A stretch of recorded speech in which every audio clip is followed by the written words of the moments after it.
Hello and welcome back to another episode of Paranormal Teach, where we explore all things haunted dolls.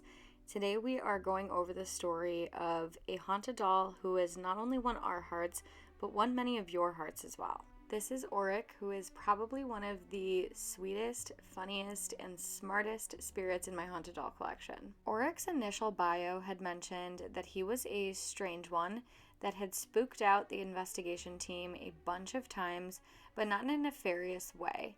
He didn't mean to creep anybody out, but his particular energy and level of activity just felt kind of harsh to the people who worked with him previously. His particular vessel choice is very unique because he is a marionette doll, so he actually chatters in his stand when he moves. His strings are attached to these metal things, and his vibration and movements can be so heavy that it really does sound like he's chattering a little bit. It's kind of weird to explain. While I do understand that that level of activity can be intimidating for some people, Orek is the sweetest, and he is just a bundle of energy. Orek lived and died in a suburb of Hamburg, Germany. He died in 1917, and his soul wandered the property of his home for decades before taking on this vessel. He never explains why he took this particular vessel, but it is possible that he knew the story of Pinocchio. It's also possible that it was the only vessel around and he just had to go into it. He did say that the house he grew up in got demolished, and we do see that a lot, where a spirit will take a vessel to avoid being lost in a demolition because they don't know where else to go. Orek was about 24 when he died. He had been kicked by a horse weeks before, and he got an infection in his blood somehow from it. So he was bedridden for weeks, and it was a slow, agonizing death.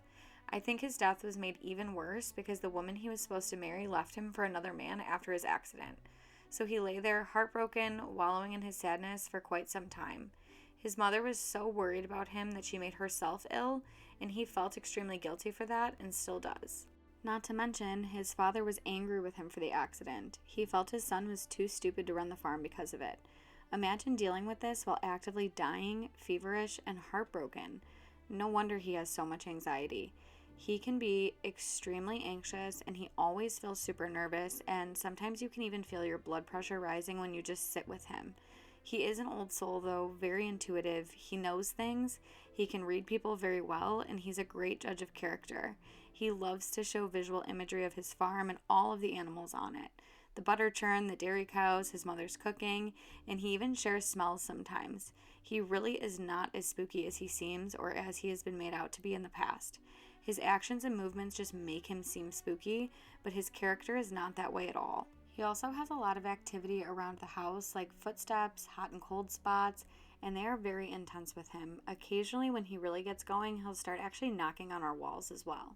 His bio mentioned his anxiety, but honestly, I didn't expect it to be quite as bad as it was when he first showed up. Orek apparently is claustrophobic, and he got extremely anxious in the box during shipping, and he gave me nightmares of him in that box screaming about bubble wrap for days after he arrived. He even broke his stand in the shipping process because he was moving around so much trying to escape. Because of this, Orek did have kind of a rough start here, and I just did not even know if those nightmares were ever going to end because they were so terrible. Orek has had a complete turnaround in his attitude, and the reason why is never what you would expect. Enter Orek's game show, and yes, that is his theme song that you're listening to right now, made by his friend Kara. One day we were doing a live event for our subscribers, and we were doing Spirit Box, and Orek showed up and asked if he was on the TV, which was very peculiar. We explained to him what a live was, and at random, Orek surprised us all and starts running a full game show that he had planned out for everyone during a Spirit Box session. He was making up games on the fly, and everyone in the comments was so kind to him and was interacting with him, and this has turned into Orek's absolute favorite thing, and honestly the cure to his anxiety. After that first game show, I've never had a nightmare again, and he has been so happy ever since, always asking to run another session.